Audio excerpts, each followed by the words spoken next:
ना कोई थक जाए और खुदा ना करे ना कोई अक जाए। फरमाते थे थके बंदे पे असर कोई नहीं होता और अगर कोई अक जाए तो उसे सवाब कोई नहीं होता। तो दोनों कामों से ही बचने की कोशिश की जाए। इसलिए ये इतना खूबसूरत ठंडा और ख़ूबसूरत माहौल है। कुछ बातें आपकी खिदमत में अर्ज़ करनी है।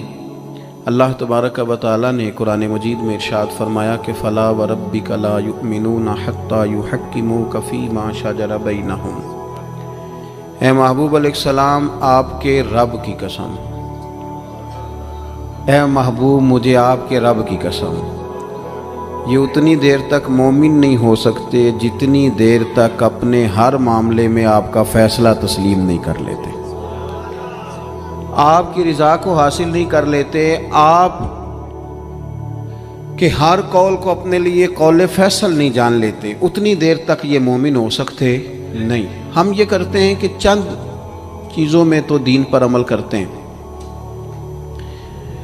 दीन कुल समझना और कुल दीन पर अमल करना और दीन की सारी जहतों का ख्याल रखना, इबादात का भी, मुआमलात का भी, अखलाकियात का भी, हर चीज़ पर तवज्जो रखना, कुल दीन को समझना, ये मुसलमान के ईमान का तकाजा है।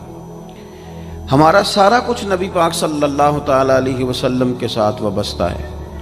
अगर हम अपने दीन से, ईमान से, अपने मामलात से नबी पाक अलैहिस्सलाम के नाम मुबारक को माज़ अल्लाह निकाल दें तो हमारे पास कुछ भी नहीं बचता। ये दुनिया सारी खाली हो जाए, अंधेर नगरी हो जाए। सरवरे कायनात सल्लल्लाहु ताला अलैहि वसल्लम के नाम नामी इसमें गिरामी की बरकत से ही सितारों में रोशनी है, फूलों में खुशबू है और कायनात के सारे रंग हुजूर ही का सदका है। अब जाहिर है बंदा मोमिन जब ये समझ गया है कि सारा कुछ हुजूर की ज़ात है और सारा कुछ नबी करीम अलैहिस्सलाम की ज़ात से वाबस्ता है, तो अब उसे पता होना चाहिए ना कि हुजूर राज़ी कैसे होते हैं।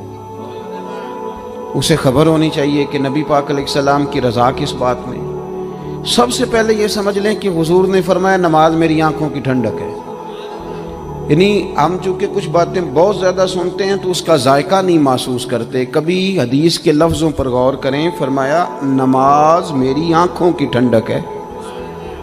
यानी कहते हैं ना आंखें ठंडी हो गई, तो हुजूर फरमाते हैं जब तू सजदा करता है ना मेरे उम्मती, जब तू नमाज पढ़ता है, रुकू क़याम सुजूद करता है, तो तेरे नबी की आंखें ठंडी होती हैं। ये कितना बड़ा रिज़ा वाला काम है नबी पाक सल्लल्लाहु अलैहि वसल्लम की नमाज पढ़ना। और